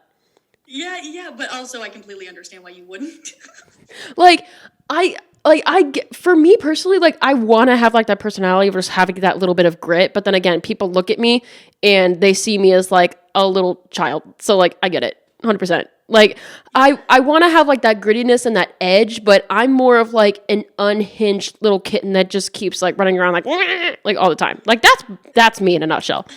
That's me in a nutshell. One time that when I drink black coffee, it gives the same kind of like when you kiss somebody that just smoked a cigarette. They were like, it's the same thing. They were like, it's not cute, it's not attractive, but I don't know. Everybody has their own vices, right? Everybody has their own thing that they like, and exactly whatever makes your taste buds dance. That's what you should be drinking. Yeah. Any weekly obsessions for you before we run out of time again? Oh my goodness, I know. This is what I'm saying. Our banter is so good. My weekly obsession has been yoga. I have been doing 75 hard. We're actually on day 45 right now, so 30 days left. But with that, one of my workouts that I've been doing every day has been yoga, and I highly recommend if you go onto YouTube, Yoga with Adrian. That's the yoga practice I was talking about that I'm looking forward to doing tonight. Is going to be a self-love Valentine's Day vinyasa flow, but it's just been something, like I said, when you're cultivating that inner world of yoga for me has been something that, despite whatever happens in my day, I come back to me, I come back to my body, and it makes me feel so just like rinsed out, like I'm a washcloth that's getting wrung out every day. It feels so good, and yeah, I highly recommend that. So that's my weekly obsession. Love that. My new office. My new office is my weekly obsession. It's cute. I love your little office. You were showing me a little bit earlier, and like you have a little bit of like it in the background of your Instagram story that you tagged me in, and it's a really cute little office space. I like it. Thank you. Yeah, we spent some time. Oh, I'm so sorry, I have one. We spent some time renovating it at the beginning of last week, and so this is my first official, sitting in the space and really using it and enjoying it. And it's been a good refreshment for my brain. I was doing everything from my bed before, and so to have a space that you go to work now it's life-changing to have that work-life balance. Yeah, honestly, having this little office space to record, yeah, I definitely feel that. It feels more productive, and it's like you don't have to work from your couch or you don't have to work from your bed anymore. You could do it like in an office and feel more productive and have like, this is my work room and then that's my relaxation room, and having that like balance between the two and being able to like shut work off or just be productive or whatever you need to do, you know? Yep. I have my Amazon Echo set up so that every day when I go, I think it's time to go home, it goes, yep, and then it gives me like my little, relays to me what tomorrow's tasks are going to be, and then that song that I mentioned earlier, it starts to play that as my like, okay, it's time to go home. So then as the song plays, I get my stuff together, and by the time the song's over, I should be out the door, because if I'm still here, that's what I mean. Like I need to have that work-life balance. Otherwise, my brain, I would work for 12 hours if I didn't have like time. That's why I have the timers going off, because I need to make sure that I'm boom, boom, boom with everything I do. Otherwise, I'll be, just as like crazy and chaotic in my inner world as anybody else's. That's why I preach so much to relax, because I'm actively finding and seeking that myself in my daily life. No kidding. No kidding. Small business of the week that we have for you guys. Also, by the way, jump scare, my actual knee. I had to go to the bathroom during a little bit of a break, and turns out it's that special time for me. So I had to change my pants to be more comfortable, number one. And number two, because, it's fine. But I am wearing pants. I just want to let you guys know. I'm wearing shorts. Like, I promise. But you guys get to see my fun little leg tattoos as I was showing Abby before we hit record. So there's that. Morgan, rambling. Anyways, so small business of the week this week is Swery Carey Designs. So Swery Carey Designs, LLC, is an online-based business in Iowa City, Iowa. So, go Iowans. So the boss babe in charge, her name is Carey, because, Swery Carey Designs. She has had an entrepreneurial spirit ever since she was like a little kid, and she's always been creating things since she was old enough to scribble. So for instance, like the earliest business venture she can recall is when she was like about 8 years old, and she was selling like pony bead jewelry, and she like made it herself, and she is forever grateful for the handful of people that took a moment to check her stuff out, and it boosted her belief in her younger creative self, like basically telling her like, oh, I can actually do something with this. So I think with Swery Carey Design, she says that the company's main belief is community over competition. And like me, she's very supportive of other small businesses. So many of the items and accessories that you see on her or in her home are actually from other kick-ass businesses that she's come to know and love. Same thing with like my little wall here. So we have something in common. She and I have a lot in common, and as the large majority of the items and accessories I own are for small businesses that have come to research, interview, and become close friends with over the last few years. And one thing about Carey is that she is an F-bomb enthusiast, but she's respectful about the fact that not everybody else is. So you'll find that a lot of her creations actually don't have a lot of swear words featured, but you can be sure that everyone she does is her words, like made with fucking love. And she obtained her LLC back in like November of 2021, and she opened up her Etsy shop on April Fool's Day of 2022. And no, I'm not joking about that. I promise. Like that actually did happen. But her main thing is that she currently creates and sells buttons, can sleeves, decals, home decor, keychains, magnets, mugs, notebooks, organizers, stickers, tote bags, upcycled art, all of the works. Like you have any sort of kind of art that she's wanting to explore, she'll do it all. And at the moment, she's selling primarily on Etsy and Instagram, and she uses Square for her invoicing for custom orders and in-person sales. So when you buy from her, your purchase is protected, and so is she. So that is a very big aspect that not like a lot of people like to look over, where it's like, hey, can I trust the site with my money? With Swery Carey Designs, you absolutely can. So that is a big, big plus. You know where your money is going. You know where it's going to go, and it's not going to affect either of you negatively. So win-win, snaps for that. So supporting a small business securely is all I could really ever ask for. And as a lot of people can ask for as well. So she's also working on building her own website, but her free time is limited as of right now because she also has a full-time job, and she also has volunteering opportunities that she's taken on top of running her own business. Like that's hype as fuck, and I wish I could do something like that. But with that, I lost my spot. We all love a self-motivated boss queen, period. By the time the shout out is live, you should be able to use code NIM15 to receive 15% off your total purchase for first-time buyers.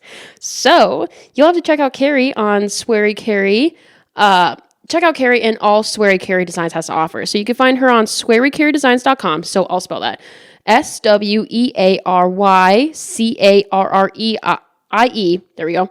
DESIN. I forgot how to spell. I'm going to start over. SWER.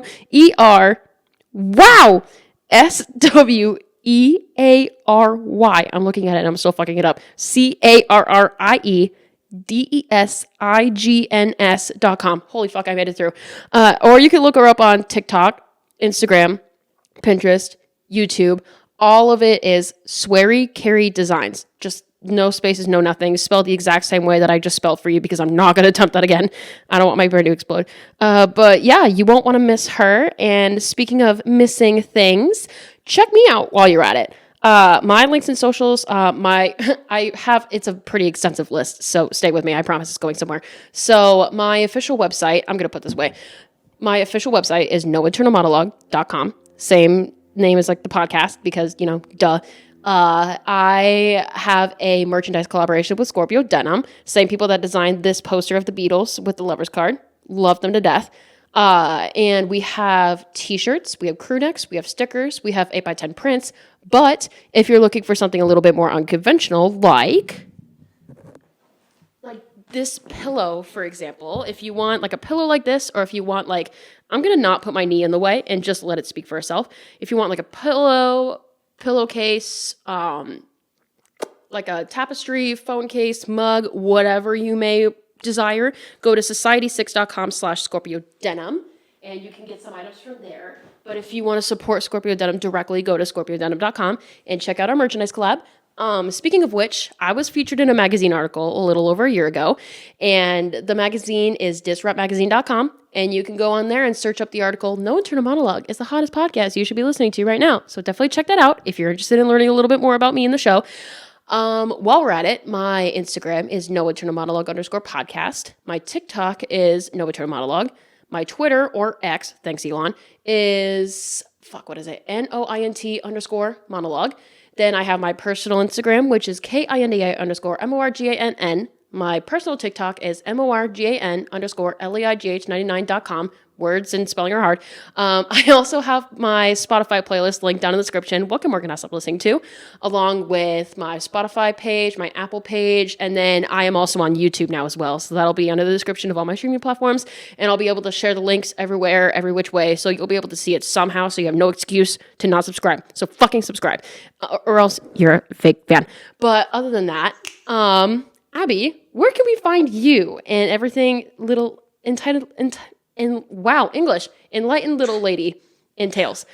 We've been talking for a while. It's okay. This usually happens to me after a recording where I'm just like trying to spell things and I'm like, spelling. But anyways, the brain and mouth connection at this point is it's a little strained, but it's okay. That's all right. Yeah, no. First of all, you have to live under a rock if you don't know Morgan, or if you don't have a way to reach Morgan. You have to somehow be so disconnected from the internet if you don't know her. Go follow her on every single one of the pages. You can find me, like I said at the beginning, primarily on TikTok and Instagram. My TikTok is Enlightened Little Lady. My Instagram is Enlightened LL, as well as I have a personal page on Instagram, but we're doing construction right now. I might be merging the two, so stay tuned for that. You'll be able to find me as Enlightened Little Lady on everything. And then other than that, you can find the podcast on Spotify. There's not going to be much of episodes yet, but as we start to record and upload more, you'll see content there. And other than that, I do have a YouTube. You can find me as, again, Miss Abigail or Enlightened Little Lady on YouTube, but that, again, is it's all under construction right now. So if you want to primarily find me and stay up to date with me, TikTok and Instagram is your best bet. Otherwise, we are expanding as time progresses. And yeah, I would love to work one-on-one with whoever's listening. If you're looking for, the positivity, the accountability that I kind of represented in this podcast today, then we can sit down, we can have a call, and see if maybe it's something that you'd be interested in working with me on. Well, hell yeah, brother, sounds pretty freaking good to me. And with that, tarot readings, sorry, that's little tidbit, but tarot readings, I offer a tarot reading, and I've gotten some really, really cool feedback from people that are like, how did you know that? How did you know that about me? So if you're looking for some general guidance and advice from, again, somebody that's an unbiased, positive opinion, that would be your best way to work with me on one-on-one if you're not, ready for the coaching yet. Well, hell yeah. There you go. Speaking of which, we have been recording for a little over an hour and a half now on this wise, but we've technically been at this for like more than 3 hours because I just need to get the premium version of Zoom so then I don't have to keep restarting meetings and shit. But then again, money. But I'll figure that out eventually. But if you have been listening this whole time, thank you for listening. I appreciate you very much. Here's a little gift from me if you are wanting to. So here, come here. I'm going to give you a little secret. So Cosmo by Kenna, right? She's a cosmetologist. She is a whiz with hair color. I love her to death. I have a very big trust in her. Like, I will show her like kind of like a general idea of what I want. And then anything else that happens, I'm just like, you know what? Go to town. You do you. I trust you with my hair. And again, my lack of control is something that really gets me. So like, that's how much I trust her. I let go of my need of control and just being like, hey, just do what you want with my hair. Like, go to town. I trust you. It's going to look good either way. I'm going to love it either way. So if you want that kind of experience, book a cosmetology appointment with Cosmo McKenna, right? Tell her Morgan from No Internal Monologue sent you her way. Are you getting what I'm putting down so far? Cool. Awesome. You are going to receive a 10% referral discount if you do from one of the best cosmetologists around. If you tell her I sent you. So, hi, send her, go send yourself over there. Go now, right now. Well, don't click off, but like once this is over, go over there, book an appointment, whatever you need to do. And, you know, let her know. Let her know what's up. And speaking of which, thank you again. Here's another additional gift. As I said earlier, use code NIM15 whenever you're shopping with Sweary Care Designs and receive a 15% off discount if you are a first-time buyer. So definitely go check that out. And with that, any last words? I don't know. Thank you so much for having me, and thank you everybody for listening. This has been a incredible way to spend my Valentine's Day and my afternoon. Aww. And I have been literally blissed out. Like I said, I was telling my mom about this, and she was so happy to see me so happy. And so this is, like I said, this has definitely inspired me to end this with you and start another episode on my own podcast. And so, like I said, stay tuned with me, stay up to date with me if you enjoyed my addition to the podcast. Otherwise, continue to support Morgan. Love Morgan. She's going places. You're going to want to stick around and see her take off in the way that she's going to. And yeah, that's my little ending tidbit. I'm very grateful. Well, thank you. I appreciate that. Thank you so much. Wow. I feel like I'm more popular than I am. I feel like I'm more like, ooh, Girl, you interesting. are a celebrity. Just start embodying it. Just start walking around talking like you said. You're like, when this blows up, you already know. You already have it in your mind. It's just a matter of time. It's just a matter of time. And that's what she said. Sounds good. Oh, I love it. My heart is feeling so full. Now that I'm thinking about it, it is around like 3:00 now where I am at. So I need to go fix myself a little bit of a snacky, and then I need to get started editing this, and then I need to spend Valentine's Day with my person and see where shit goes for the night. But you should be expecting this upload on Friday. And the YouTube video maybe on Friday, but I'm thinking it's going to be Saturday Saturday at the very latest for sure. But maybe you'll expect the video on Friday too. Who knows? Let's see how it goes. But with that, yeah, thank you again for coming on, Abby. I really appreciate you. You inspire me a lot of the times to really just shut the fuck up and just do my content and push through, but also honor my body at the same time and honor my cycle. And like, it just, again, it's inspiring. It really is. It helps me like just motivate myself to achieve my goals and my dreams. And I really appreciate that. So thank you. So with that in mind, yes, that is the end of this episode of No Maternal Monologue. So tune in next time for some hot, juicy content. And yeah, toodaloo, buckaroos.